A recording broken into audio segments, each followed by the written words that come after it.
This video is developed in the framework of the Africa Phytosanitary Programme, or APP, as part of training material to provide guidance on conducting surveys for Candidatus liberibacter asiaticus. Candidatus liberibacter asiaticus is one of the most serious insect-vectored pathogens of citrus.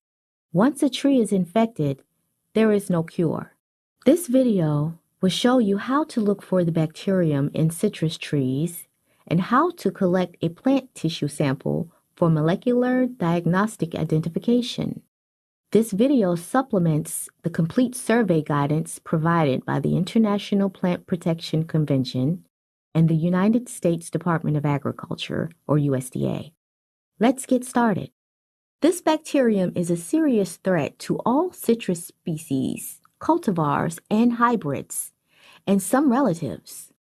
The latency period for development of symptoms can vary from 4 to 12 months or longer, which increases the difficulty of detection. Here we have a citrus plant showing signs and symptoms of the bacterium. You will observe asymmetric blotchy leaf mottling, which is the most classic symptom, and observed on both sides of the leaf, crossing leaf veins, but will not cross the leaf midrib. You may also observe yellowing of veins, which can become enlarged or appear corky. Thick and leathery leaves can be observed as a result of starch accumulation.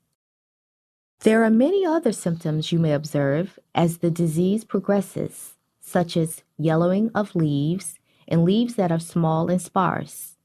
Appearance of zinc deficiency symptoms including green veins with chlorotic intervenal areas. Green areas on the leaf reduced to small circular spots referred to as green islands. Unlike foliage, symptoms on fruit are much more characteristic of and specific to this disease and include abnormal coloring of fruit, misshaped or smaller fruit, fruit that has a bitter taste.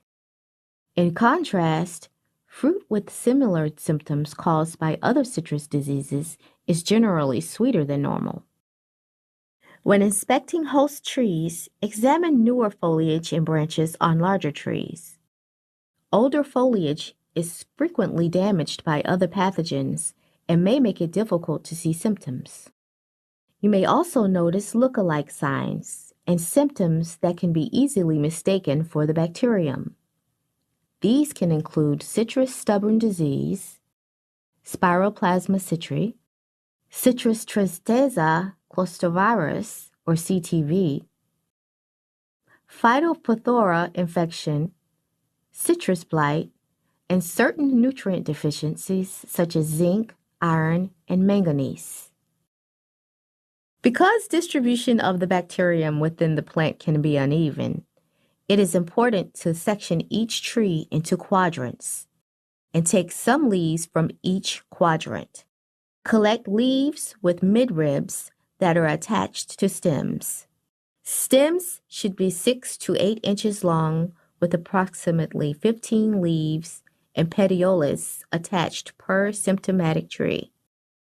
Some asymptomatic leaves on the same branches may also be submitted with symptomatic ones. Quality samples are needed for diagnostic testing to confirm presence of the pathogen. You will need disposable nitrile gloves, resealable plastic bags, dry paper towels, and a way to label the samples. Place leaf and stem samples between dry paper towels in a resealable plastic bag per tree. Express air from the bag and seal the bag. Place the bag inside another larger bag. Record sample identification number or sample label on bag. Keep samples cool but not frozen. Disinfect sample collection equipment and wear gloves before and after sampling each host. Molecular methods are needed for accurate diagnostics. Suspect leaf and stem samples, based on symptoms, should be sent for molecular confirmation. Fruit from infected plants will not contain detectable amounts of the bacterium. Therefore, fruit should not be sent for testing. Before leaving the site, be sure to enter all of the trapping data into your mobile device.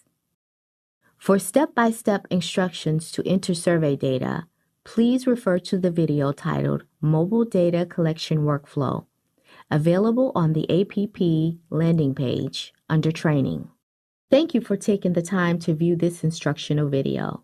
This video supplements the complete survey protocols provided by IPPC and USDA. Please refer to the protocols for detailed guidance.